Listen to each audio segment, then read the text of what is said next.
knows about it. Everybody. Supposed to be So I snow. said, she's like, I don't know if you had a freezer or anything in the barn. Oh, it sounds We knew that serious. the electric was out. So now we don't have a freezer over there. Yeah, so.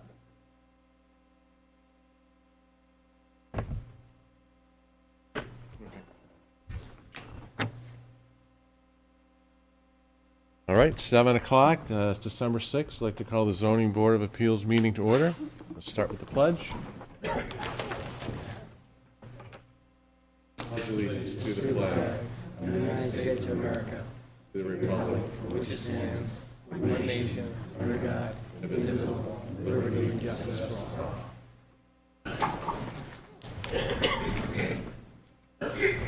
Welcome, everybody. Just a few housekeeping orders. Emergency exits are on the side and the back. Restrooms are in the back little corridor right there. If you haven't done it already, please sign the attendance. We know who you are and who's been here. Certainly, if there's business cards, you can leave them there. There's an agenda on the back table as well. Also, your cell phones, if you'd silence them, I'd appreciate that. And if you have any conversations that need to happen, please take them out in the hallway. As far as the meeting itself, as we've usually done, we will give our applicant an opportunity to be heard with as few interruptions as we possibly can. And if there are any exhibits that you have that you want to share that we don't have already, have at it. You know, you certainly will look as many as we possibly can. What we ask, though, is if you are using exhibits, do your very best to verbalize what it is that you're describing. Try not to say over here, over there, because the record is going to be difficult for Kim to create, even though she's a star secretary over here. But compass directions help, and identifying structures, what have you. And we're going to do our best not to interrupt you, and if you would do the same, not to interrupt us. Let's talk one at a time, not over each other, so again, to create a good record. All right, with that, we have a continuation for Delta Sonic.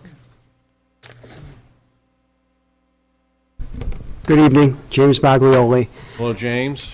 How are you? Good, how are you? Good. I think you knew, or should know, we got the referral back from the County Planning Board. Yes. They don't seem to have any trouble with it. No. Much of the same issues we had talked about. Much of the neighborhood has similar hours. So County Planning Board doesn't have an issue with it. So at least with that gives us some guidance. Do you have anything else that you'd like to add or share with us before I know that maybe there might be some other questions we have. I presented the PowerPoint last time I was here. Nothing's changed since the last time. We're just waiting on the county, so unless the board has any questions, I'm happy to answer them. Okay. Were you able to address the, I think we had some lighting issues. We met with Al, and we're going to there's going to be no lighting issues. Okay, good. I think there might have been one other question. Did you had a question? On the signage? Last time Oh, signage that's right. comes up, you're That's just right. gonna kind of double, triple check? We're checking. It doesn't appear at this point. Okay. We're looking for variances. This is a really scaled down Delta Sonic, so it doesn't have the gas, the convenience store, you know. So it minimizes our signage.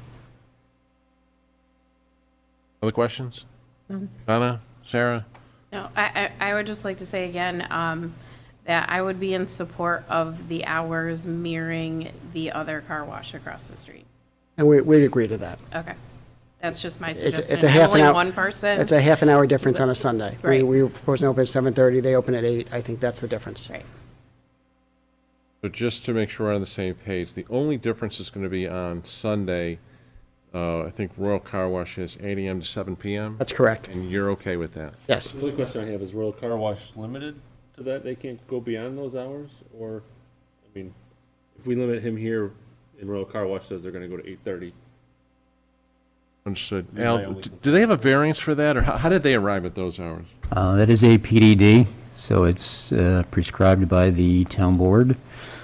I would suspect that the subject probably was never approached without going and looking back in the records. Like, there's no variance or anything like that. It's strictly a PDD. I would have to go back and look at records to see if they were restricted to hours. So right now, you don't know if they were to go for another hour on, half an hour on Sunday. You don't know if that would be an issue for them to come back for a variance or not. No, they would actually end up going back to, if it was something that was in the approvals, they would actually go to the town board since it's a PDD. All right, it sounds like, at least my thought here is if you're okay with those hours, and if it really was an issue, I think you probably can come back for another variance for that half an hour if it was that big. I'm fine matching them. This is close to what we run all our hours is, I mean, Sunday's the only day that matches, but these hours are consistent. Even if they went on a weekday for longer, we wouldn't extend. We are. So I'm good with those. Fred, any other questions you have? No. So just to again clarify, car wash only, there's no repairs, no gas there. Nope. The only kind of maintenance is happening there is the detailing, I don't know if you call them dial up or the, We have full detail, which is you drop your car off, you leave, and then the quick detail, which is you drive on the belt and you go through if you're familiar with our use. So we kind of count that as interior car wash. That's how we kind okay. of treat detail. All right. Does anyone from the public want to speak for or against this application? Hearing none. Let's review the criteria if we're ready to go. Let's see.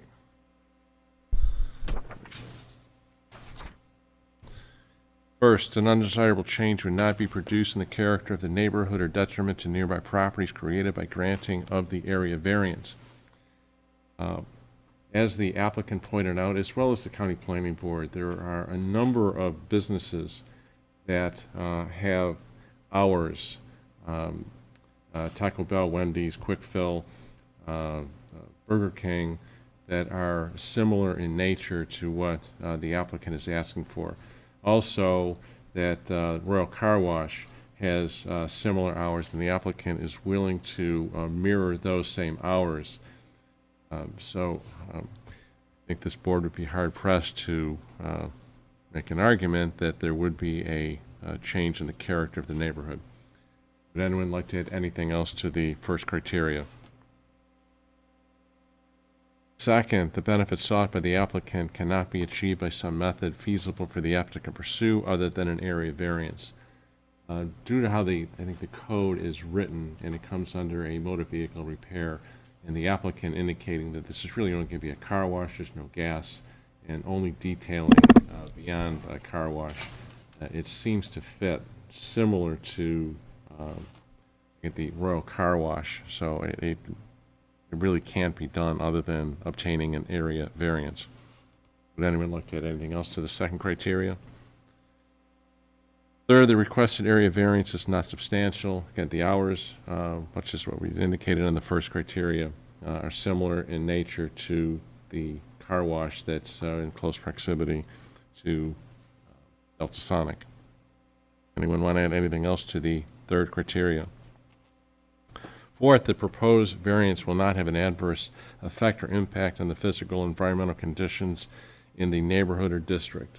This is a variance largely and really solely for the hours, so I really don't see how it has any kind of impact on the physical and environmental conditions. Anyone want to add anything to the fourth criteria? Fourth, the alleged difficulty is self-created. That's not going to be determinative of a granting or denying of the variance. Would anyone like to add any conditions to this particular variance? All right, hearing none, I'd entertain. Does Susie have anybody on? Any new information? Fred, all right then, I would entertain a motion for approval. A motion to approve? I'll second. Fred, all in favor? Aye. We good? Thank you. Have a nice night. Good luck to you. Thanks Thank so you. much.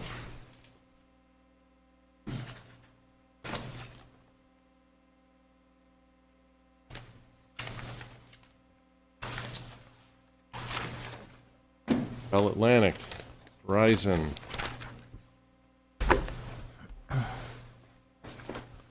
Good evening. Good evening.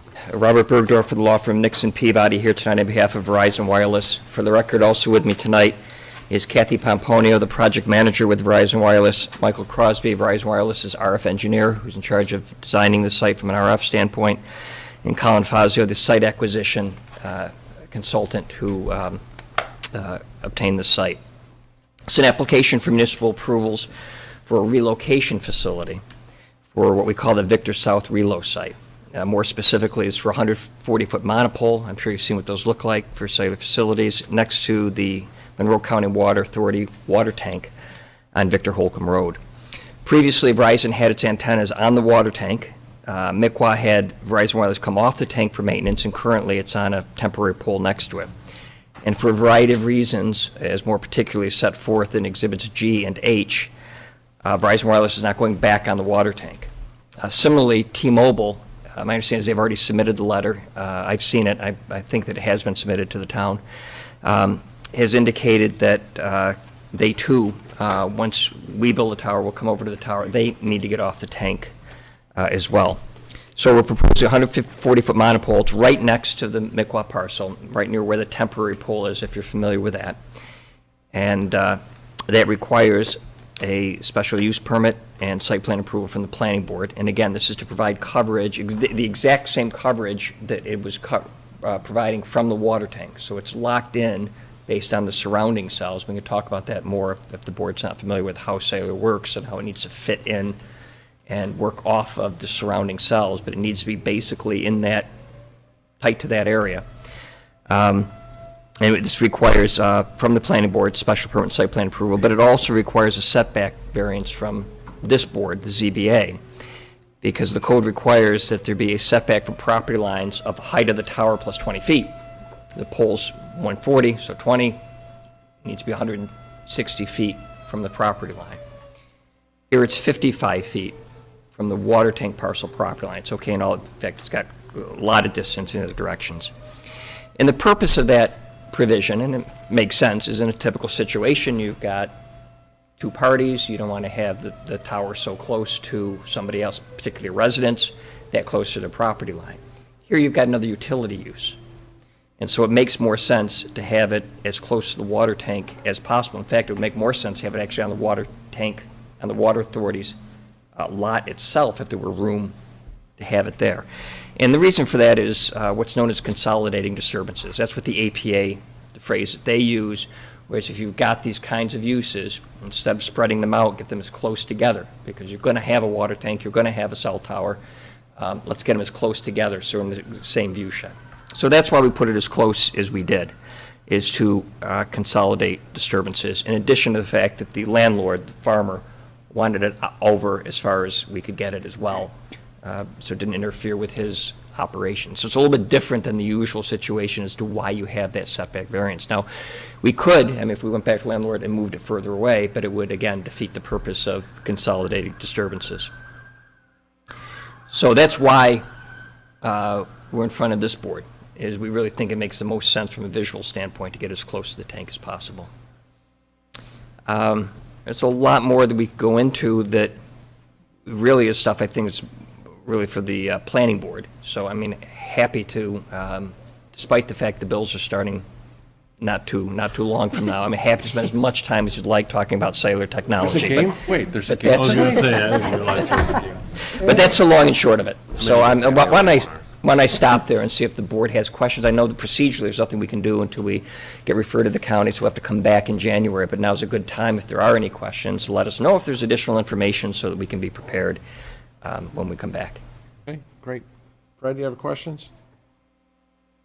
The application is really quite based on it being not substantial because it's so close to the water tower. But it is 33 feet higher than the water tower, so and there'll be 3 antennas on it eventually, probably. Two now, but yeah, there would be space. I mean, you could have There's yeah. options for 3, and I'm sure they'll probably. So I thought that was a little more substantial than. Yeah, well, it's a little bit difficult because in this case, it doesn't fit, as I was trying to point out, the purpose. Right. Yeah. But in the exhibit where the necessity of it, a G or H or whatever that exhibit, I thought was quite compelling. So it came down to my thought that the cell phone system should go in for the greater good of the whole area here, including me.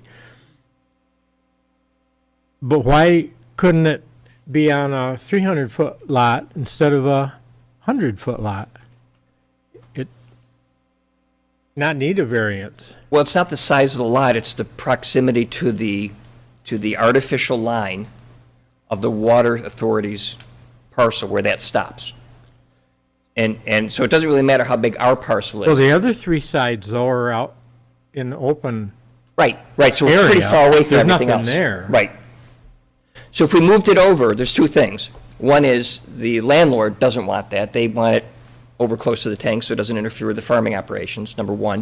And number two is, as you can see from that photo, I think it's a good example, when you're looking at the tank, you look at the tower, they're close to each other. If you could imagine that tower pulled, as you said, 300 feet away, you'd then have the disturbance a little further apart. Again, it doesn't matter from an RF standpoint, and we could do it, but from an aesthetic standpoint, if the landlord were okay with it, but from an aesthetic standpoint, most towns would prefer us to get as close as we can. Yeah, with the I tower. see, I can see that. I do too. I don't view that as being open property for the long term. And how would there be a protection for housing development that would go right up to the line and be in jeopardy of the original problem? Oh, I see what you're. Town yeah. wanted the 300, would be 160 feet from the tower. So your concern is not so much the water tank parcel, but Yeah, if there's the line on the other three side si- someday? The other three sides. Yep. Well, to start with, whether it's close to the water tank or further over, the answer to that is that when and if there's a subdivision, that distance is maintained. And that distance could be maintained. So it really doesn't matter whether it's this close to the water tank, you're still going to maintain the distance on this side. If you move further from the water tank, you're still going to maintain the distance on this side. So either way, if you're going to subdivide and put in anything on the other three sides, you'd have to maintain that distance. It wouldn't affect this application is what I'm getting at. That would be when that subdivision came into play, and you'd maintain those distances. And the other thing, That would be on somebody else's property. no, I believe it's all owned by. Well, and in the future, if it got subdivided. Well, the landlord's in control of that. And when they subdivide it and they come to the town to subdivide it, the town would say, by the way, as you get close to this tower, make sure you maintain this distance. So that's all controllable at a future time for whatever future project might come there. But it wouldn't affect the distance between the water tank and the tower, which is what No, we're here I like the distance, short distance between the tank and the, well, that's my 2 cents for the moment. And one way to deal with that is to put in here that of course, it's in the codes, you don't even need to put it in here, that should there be a subdivision on those other three sides, that this is the setback, but it's in the code now. So we have to deal with it when they come to subdivide, if and when they do that. This stuff is kind of dry, so I was reading along, and then I got to where it said, we're going to send this to Monroe County. Must have been a prior version of this same letter as a template. No, this one is going to Monroe County. It is? Yes. Oh. I thought it was going to Ontario County. Sarah, Oh, questions? I'm sorry. I'll stop laughing now, I guess. Why? Yeah, I'm sorry. I said Monroe County. I'm I was sorry. gonna say, why would it go to Monroe? Yeah, I'm sorry. Yeah, sometimes I call villages towns and towns villages. I just, it's, you have 30 of these going at once and you forget. Well, we got So it my made 'cause we're apologies. only in one place. It's easier to remember. Yeah, my, And Monroe County Water Authority yeah, controls that water tank. Water tower. yeah.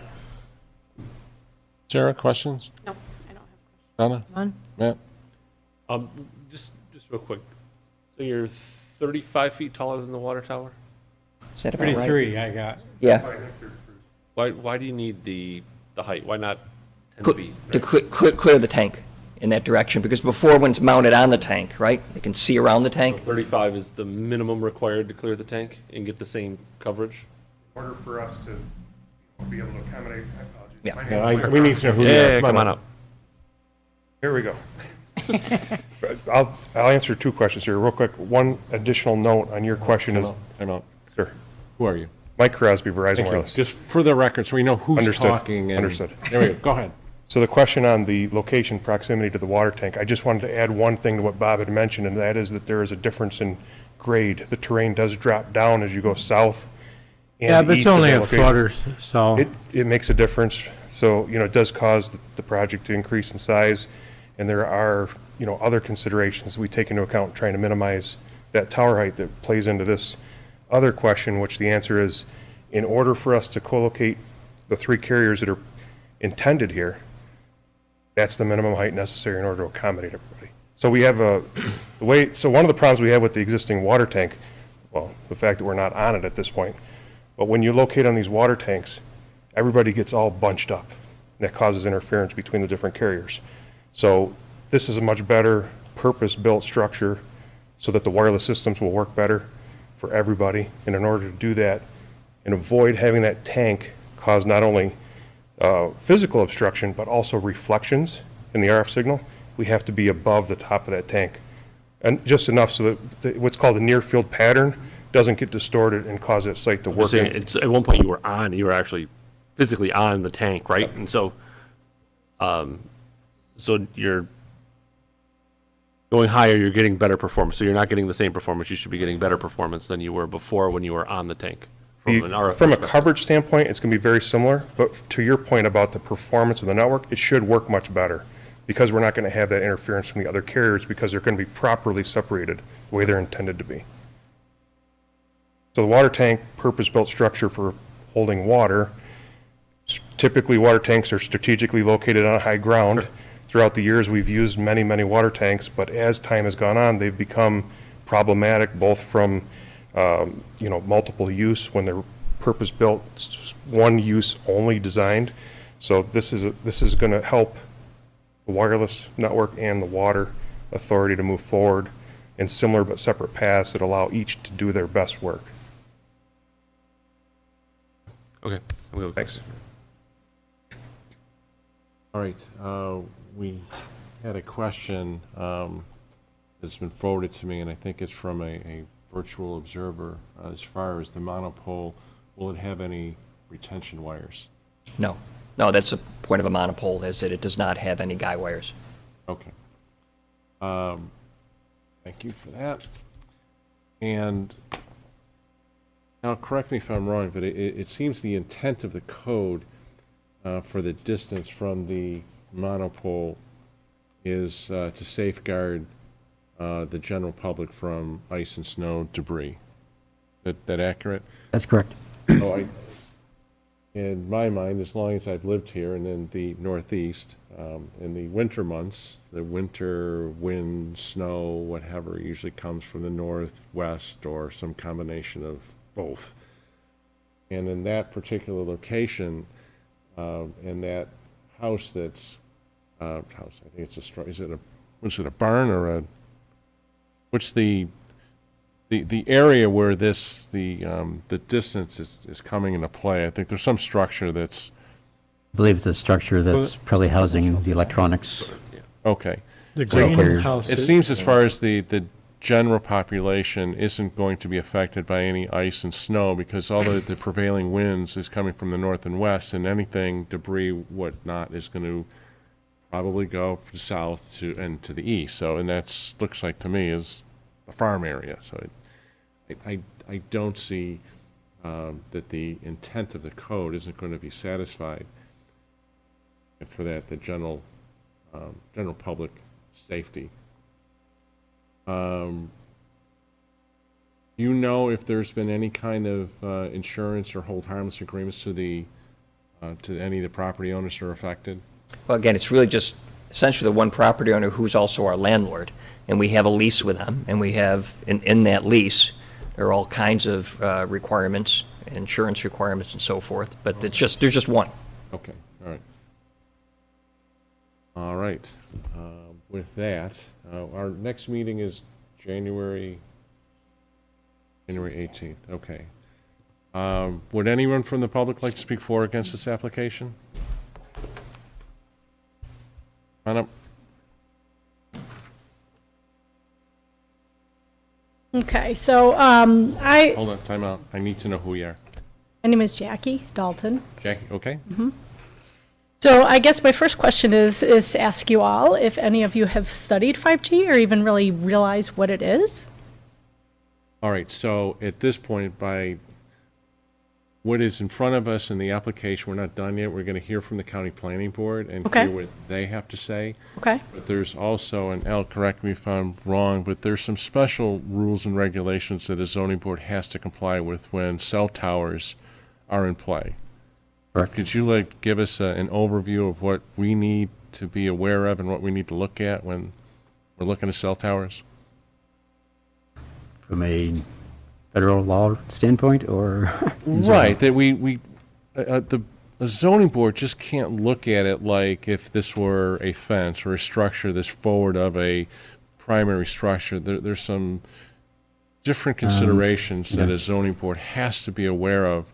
And I think one of them has to be with the need for the general public for cell tower. They just don't plunk and plop these things anywhere they want. These are strategically located for, I'm a little, short of it, but on the triangulation, these are very specific spots that need to be picked out and selected. So, can you enlighten us any more on that? Okay, I think I know what you're asking for. There is a federal regulation, 6409A, which pretty much allows a tower to be built where needed. They do have to show a need for it, and the data to place it at certain locations, the municipality cannot necessarily deny it unless there's compelling reasons why it cannot go in that location. But there is data, and they can probably provide it if you want, as to why it needs to be in this location. I don't know what further information you would need regarding that. But. Great. So, beyond that, is there something that you'd like to share with us about what you think that we should know about this particular application? Yeah, I just have some bullet points. Mostly I'm here to just kind of educate. I've spent hours and hours and hours studying 5G, and there's a lot of concerns. And I think what happens is a lot of people are busy and they don't understand these things, and we leave these things to either big tech or big ag or big pharma to roll these things out and not study them, and we just trust them on these things. And so we live right down the hill from there, and we have cows, and we bought the property on purpose because it's never been really farmed, and so I don't have to worry about chemicals in the land, and trying to raise grass-fed beef, and I'm kind of a crunchy mama because I have a vaccine-injured daughter, and so I come from a very bad place, and so with that, it's caused me to really study a lot of things. And so some of the things that I want to just, I have a lot here, so I'll just try to. Great. If you want to submit it, that's fine, but we're not going to, on all due respect, we're not going to spend 45 minutes. Okay. You can contain it in 5 minutes, and let's see how far you get. Do you think you can do that? I will gloss through real quick the much I can, but I'll definitely submit everything I have, because I have a government document from 1977 that's 68 pages long that you guys should really look at. And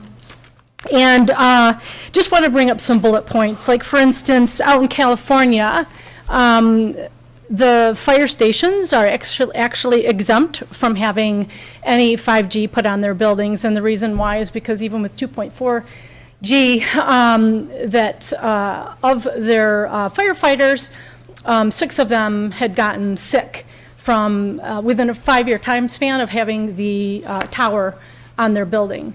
And so if you're planning on having homes built in and around in close proximity, these go about 500 feet. The millimeters go about 500 feet. And if you plan on putting homes around it, I would be very concerned if I was going to have a home underneath there or close by there with family or children or pregnant women especially. It can cause infertility, cancers. There's plenty of studies out there. You have to dig for them because What's happening with big tech and some of these companies is they're wiping the internet clean of a lot of these things. Same with vaccines, they're wiping a lot of these things out because they don't want you to know the truth, they don't want you to study these things. So, and in New York State, I couldn't really hear you because you have a mask on, but in New York State, there is a bill that's SB 6687, and it does prevent, it prohibits from any cell tower being on any utility poles. I personally would never want to work in a building that had them on the building all the time. You guys should really research this. I'll leave this with you guys so you can look at my bullet points because I don't want to bore people, but it's oxygen depriving to be in close proximity of them. I don't know if you guys have studied this or know this either. It does deplete the human body. Your biggest organ, of course, is your skin, and it does deplete oxygen from your body. And I have that all listed in here, as well as some references of where I've gotten some of this information from. You got to remember that this is a business model, it's not a medical model, and so they're out for profits. I, as a homeowner and a mama, I am more concerned with the medical aspect of things. And so I wish more people were here so that they could understand and look into this stuff as well, and I can encourage them. 5G, if you look into it, truly what 5G is, it was brought about by the military, and it's been brought down into our field, and now it's become commercial. And it can damage the women's eggs, cause infertility. And it's ultimately for tracking, tracing, and surveillance. And I have that listed in here as well so you can see. And also for 3D imaging. And it's a concern. Where this stuff is going, it's a concern. I just want you guys to be aware of it. We all know that x-rays aren't good for us, as well as MRIs and fMRIs. So to live very close proximity to these poles, and then to go even higher, and they're not attractive.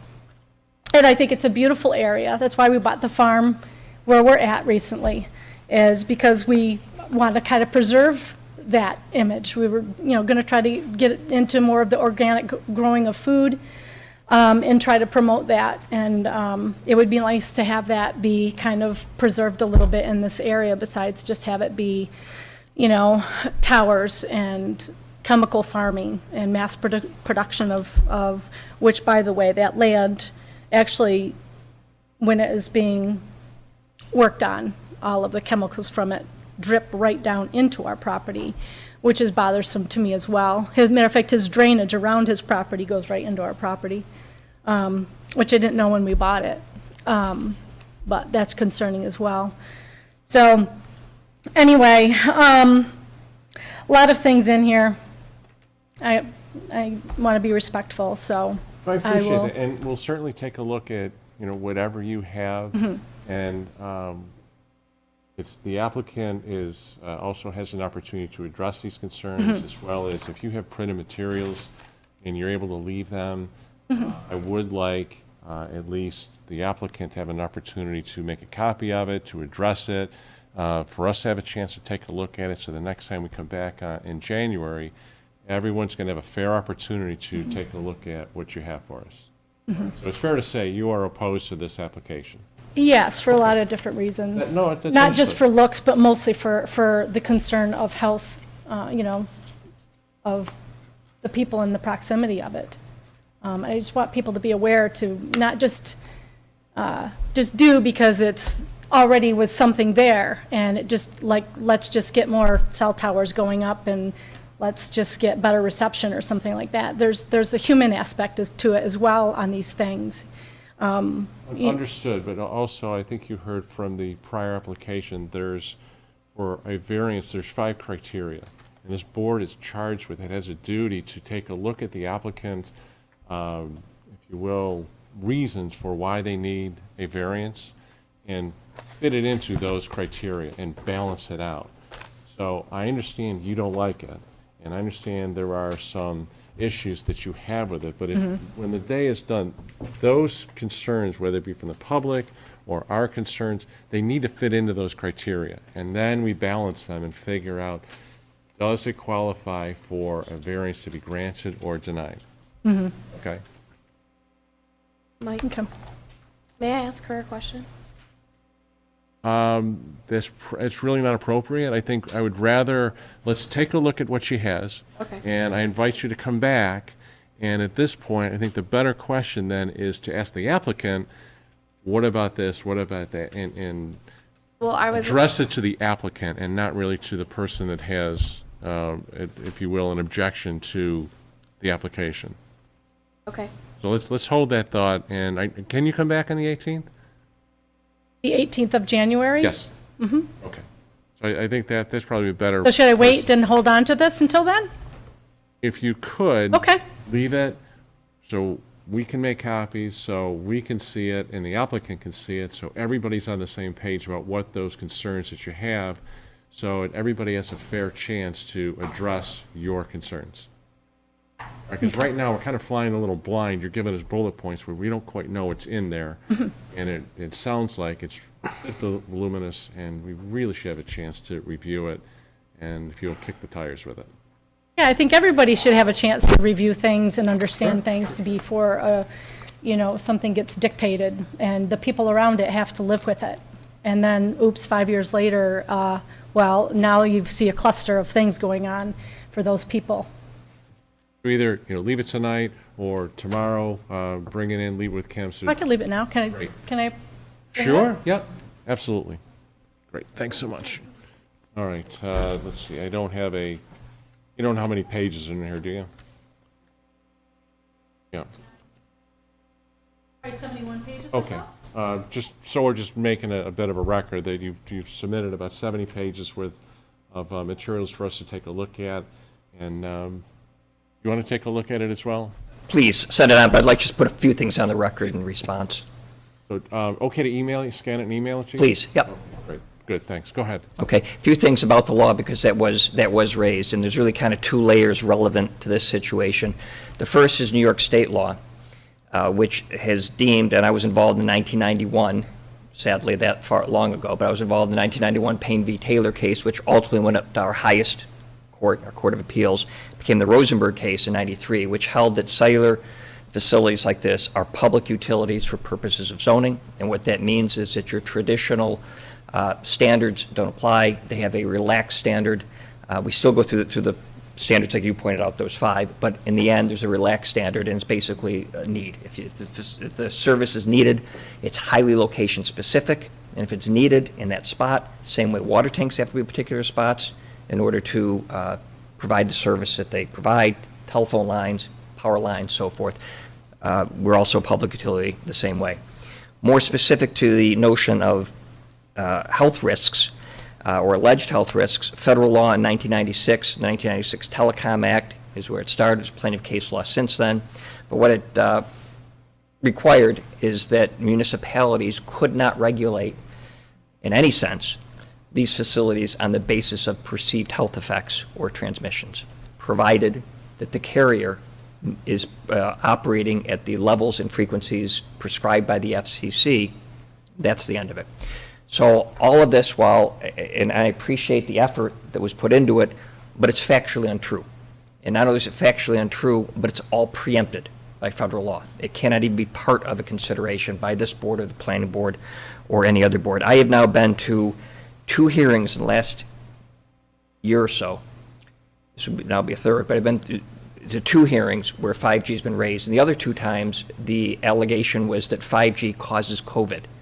And it's on the internet, it's widespread on the internet, because there was some rollout, allegedly, of 5G in Wuhan, and that has become a thing now. And so there's a lot of stuff on the internet, and my suggestion is that if you're interested in this, even though it's preempted, if you're interested in this, I would suggest credible sources like ANSI, American National Standards Institute, IEEE. Those are places where you can go to get information, and it's a blend of academia, industry, government, and other experts who look at a lot of these kinds of things. And you'll find that those are, the things that you're finding on the internet about these perceived health effects, they're just simply no credibility. For instance, comparing them with X-rays, the most basic understanding, if you understand the difference between ionizing and non-ionizing radiation, this is a radio signal. It is no different than a television station or a radio station, except it's extremely low power. Instead of broadcasting receive only, a wide area, you're trying to broadcast an incredibly weak signal to a very small, mile or two, very small area. That's the only difference. And if you're concerned about this, you ought to be far more concerned about every radio station and television station that are out there. This is old technology in the sense that it's a radio signal. It's just an extremely weak radio signal. And Mike could speak to this more if the board wants to have any questions along those lines, but again, it's factually inaccurate. I think if you look at what's out there from credible sources, you'll find that's factually inaccurate, and more importantly, at this point, legally, it's preempted from any kind of discussion. So, if we do respond to it, I just want to note that it would be without any waiver of our rights under federal law. If I could ask you a question on that topic. I think you worked on a case, you made an argument to which court?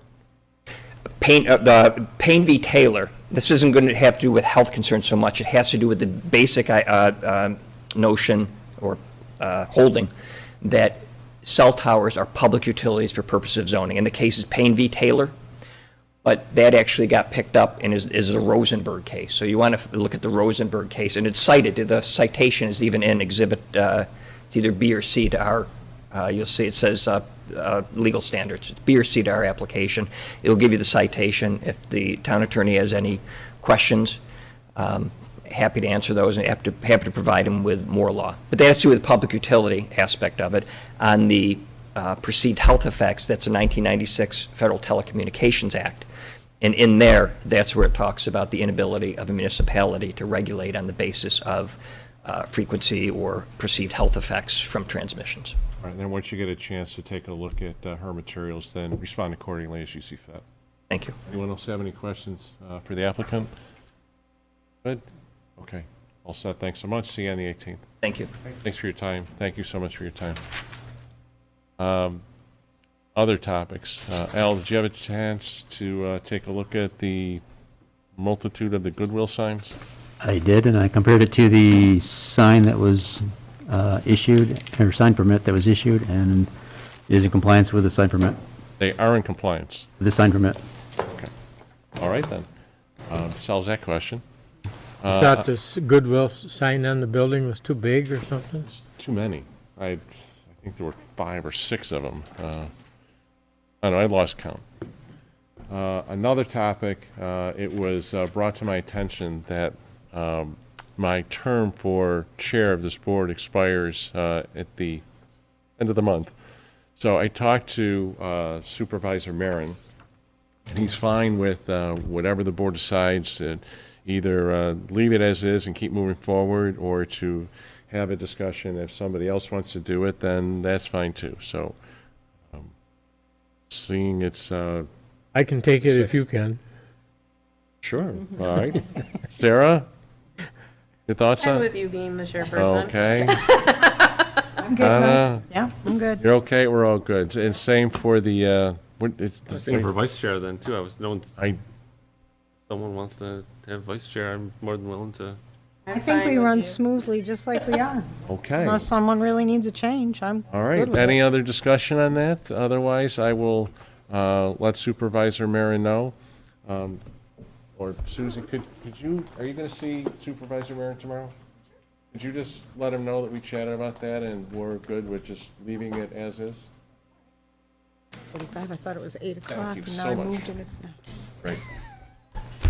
Ed, anything for us? You're good? All right, you're welcome. Otherwise, if there is anything else to discuss? No, we're good, we're good, we're Approve the good. minutes of last meeting? Didn't we do that? No. I guess, What was I thinking? So In the let's, excitement, I guess it just slipped. we need, thank you, Fred, we need approval for the November 1st minutes.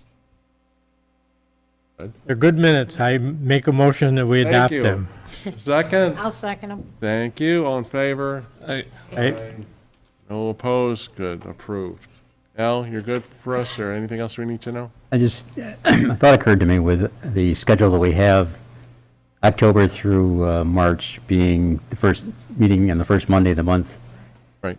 We end up with a lot of applications having to be held over Okay. due to those that have to go to the county. And my thought was, if we did it the third Monday, then you may have the opportunity to get Right. them into the county. All right, so October through March? Yep. Not to say we have to, just throwing it out there, see what you guys think about it. Well, it Well, would make I'm us okay not with have a that. second time that they'd have to come back, more than likely. We'd have. Right, it would expedite things a little better. It's not going to work every time, but I think it may work more cases than not. So for the third Monday, but we would be starting that in March. That would be 2022, right? Right. So, right, March, and then October, November, December, January, February. Right. We already have January 18th, so isn't that the third one? Oh, right. So Tuesday. January 18th is fine, so it'd Oh, be, it's a Tuesday. It's a But yes, holiday. but yes, that would work. we're looking at February of 2022, March of 2022, and then October, November, December of 2022. You okay with that, Sarah? I'm assuming that we're not going to hit speed bumps. Fine, Matt, you're fine? Yep. Yep. Red, you're fine with that? Any problems with that, Sue? I don't know until I lay it out in the calendar. I'll lay it out right now and you can do the All right, so let's, Tomorrow I'll take a look at that, get with Kim, I'll lay down all the other Right. meetings and okay, and if we can do it, then we'll shift it around. If we can't, then we'll leave it alone. That's a good thought. Thanks, Al. Sure. Anything else? Nope.